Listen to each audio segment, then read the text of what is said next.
नमस्कार, मी पंजाब डक. आज आहे 2 एप्रिल 2026 आणि मी दत्तर शिरोळ कारखान्यावर या ठिकाणी शेतकरी मेळावा आहे. आणि या ठिकाणी आल्याच्या नंतर काल देखील मी म्हणलो होतो इकडे शिरोळ कोल्हापूरकडे पाऊस पडत, तर खूप पाऊस देखील झाला, गारपीट देखील झाला. त्याच्यानंतर साताऱ्याकडे देखील गारपीट झाली, इकडे आटपाडी परिसरात देखील खूप गारपीट झाली आणि राज्यात ठिकठिकाणी काल देखील गारपीट झाली. तर राज्यातल्या शेतकऱ्याचे परत फोन आले की आणखीन हे किती दिवस वातावरण आहे. तर राज्यातल्या सर्व शेतकऱ्याला सांगू इच्छितो की तुम्ही काय करा, आज 2, 3 आणि 4 आणखीन 4 तारखेपर्यंत असंच वातावरण राहणार आहे. वेगवेगळ्या भागात दररोजच पावसाचं वातावरण राहणार आहे. म्हणून हा अंदाज सर्व शेतकऱ्यांना लक्षात यायचा. मग सांगायचं झालं तर पूर्व विदर्भ, पश्चिम विदर्भ, उत्तर महाराष्ट्र, मराठवाड्यात देखील काय होणार आहे, आणखीन जवळपास 4 तारखेपर्यंत असंच भाग बदलत वेगवेगळ्या भागात दररोज पाऊस पडणार आहे. काही ठिकाणी गारपीट देखील होणार आहे, विजेच्या कडकडासह पाऊस होणार आहे. म्हणून हा अंदाज लक्षात यायचा आहे.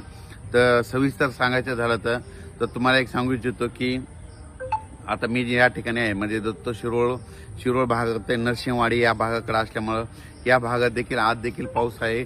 त्याच्यानंतर कोल्हापूर देखील आहे, त्याच्यामुळं साताऱ्याकडे देखील आहे, त्याच्यानंतर पुणे देखील पडणार आहे, त्याच्यानंतर पुणे अहिल्यानगर, त्याच्यानंतर नाशिक, धुळे, नंदुरबार, जळगाव, त्याच्यानंतर संभाजीनगर जिल्हा, बीड जिल्हा, जालना जिल्हा, परभणी जिल्हा, लातूर जिल्हा, धाराशिव जिल्हा, बीड जिल्हा, नांदेड जिल्हा, हिंगोली जिल्हा, वाशिम, त्याच्यानंतर बुलढाणा, अकोला, अमरावती, वर्धा, नागपूर, भंडारा, गोंदिया, चंद्रपूर, यवतमाळ.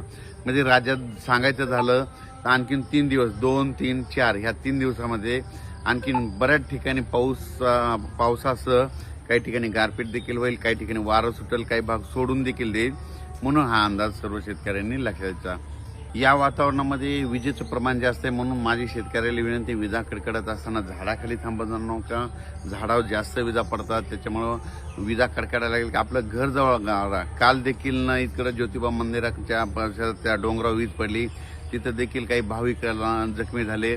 म्हणून माझी परत एकदा विनंती, ह्यावर 4 तारखेपर्यंत विजा कडकडत असेल तर आपण आपलं घर जवळ केलेलं काय हरकत नाही. म्हणून या पावसामध्ये गारपिटीचं देखील प्रमाण आहे. म्हणून आपण आपलं आलेलं धान्य असेल, पीक असेल, जर झालं असेल तर सुरक्षा स्थळी झाकून ठेवावी. या पावसामध्ये गारपिटीचं प्रमाण जास्त आहे, वाऱ्याचं देखील प्रमाण आहे. तुम्हाला एक सांगू इच्छितो, आणखीन देखील आता ह्या उद्याच्या पावसामध्ये आज 2, 3, 4च्या दरम्यान तुम्हाला सांगतो आणखीन बीड जिल्ह्यात देखील बऱ्याच भागात आणखीन गारपीट होईल. त्याच्यानंतर अहिल्यानगरकडे देखील गारपीट होणार आहे, त्याच्यानंतर संभाजीनगर जिल्ह्यात देखील गारपीट होणार आहे, जळगाव जिल्ह्यात देखील गारपीट होणार आहे, इकडे बुलढाणा जिल्ह्यात देखील होणार आहे, अकोल्याकडे देखील होणार आहे, अमरावतीकडे देखील गारपीट होणार आहे, त्याच्यानंतर यवतमाळकडे देखील होणार आहे, वर्ध्याकडे होणार आहे, नागपूरकडे होणार आहे, हिंगोलीकडे होईल, वाशिमकडे होईल, नांदेडकडे होईल, इकडे लातूरकडे होईल, परभणी जिल्ह्यात देखील होईल, त्याच्यानंतर साताऱ्याकडे देखील होईल, कोल्हापूर जिल्ह्यात देखील आज आणि उद्याच्या दिवस थोडी गारपीट होईल. म्हणून हे सर्व शेतकऱ्यांना लक्षात द्यायचं. पुणे जिल्ह्यात देखील पुण्याच्या लोकांना देखील गारपीट पाहायला भेटेल म्हणून ही पुणेकरांना देखील अंदाज लक्षात द्यायचा. पण यानंतर एक लक्षात घ्या, 5 एप्रिलच्या नंतर हवामान कोरडं होणार आहे. त्याच्यानंतर आपण आपले सगळे शेतीचे कामे करून घ्या. पुन्हा काही पाऊस येणार नाही. नंतर पाऊस येणार असला तर लगेच पुन्हा एक मेसेज देणार आहे. 5 एप्रिलपासून राज्यात हवामान कोरडं होणार आहे. म्हणून हा अंदाज सर्व शेतकऱ्यांनी लक्षात द्यायचा. धन्यवाद.